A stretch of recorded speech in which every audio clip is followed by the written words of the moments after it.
Es-tu folle? Tu es finie, Asie. En fait, la femme avait délibérément calculé le moment. Sachant que le psychopathe amoureux d'elle apparaîtrait à ce moment-là, l'a vu sa bien-aimée se faire maltraiter. Il tenterait dans une rage folle. Il a immédiatement attrapé un fouet. ADJATINE.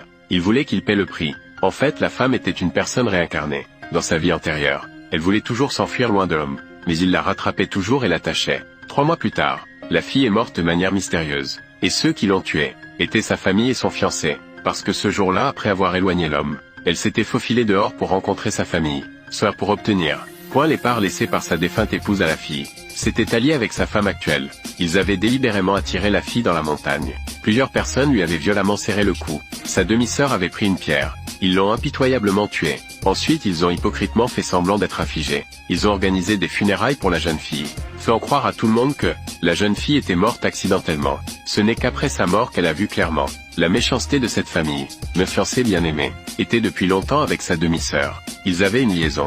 Il s'était rapproché d'elle, uniquement pour les parts qu'elle détenait. Personne n'était sincère envers elle. La jeune fille voulait se jeter pour se venger, mais il ne lui restait qu'une âme errante. Elle ne pouvait toucher personne, alors qu'elle était triste et désespérée. Le grand démon qui l'avait autrefois emprisonnée fit irruption, l'horreur le corps de la jeune fille et dit « Tous ». La jeune fille n'en croyait pas ses yeux. L'on allait se venger pour elle. Alors qu'elle était encore confuse, il cracha soudain une gorgée de sang noir. En fait, pour être avec la jeune fille, il avait choisi de mourir avec elle. Ce n'est qu'à cet instant, la fille a enfin compris. Ce démon qu'elle détestait tant, l'aimait tellement. Chuchonande, si une autre vie m'était donnée, même si tu es un démon psychopathe, je te choisirais sans hésiter pour époux. Peut-être que le ciel a entendu son souhait, et l'a ramené à ce jour où elle devait se confesser à son fiancé. En pensant à sa vie antérieure, et au vrai visage de son fiancé, elle a immédiatement jeté les fleurs qu'elle tenait. Puis elle s'est retournée froidement et est partie. À ce moment-là, le grand démon, en découvrant que la fille s'était encore enfuie, arrivait avec ses hommes pour la ramener.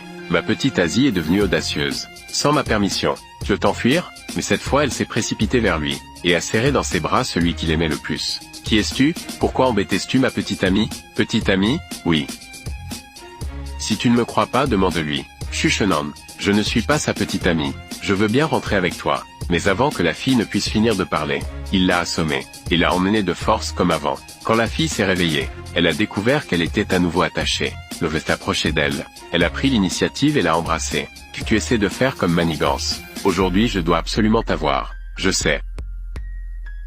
Pas seulement ce soir. Toute ma vie. Je n'appartiens qu'à toi. Cette fois l'homme a enfin obtenu ce qu'il voulait. Mais il n'était toujours pas rassuré. Il pensait que tout ce que la femme faisait n'est qu'une stratégie pour s'enfuir, pour s'échapper. Elle m'a même donné sa première fois. C'était aussi ma première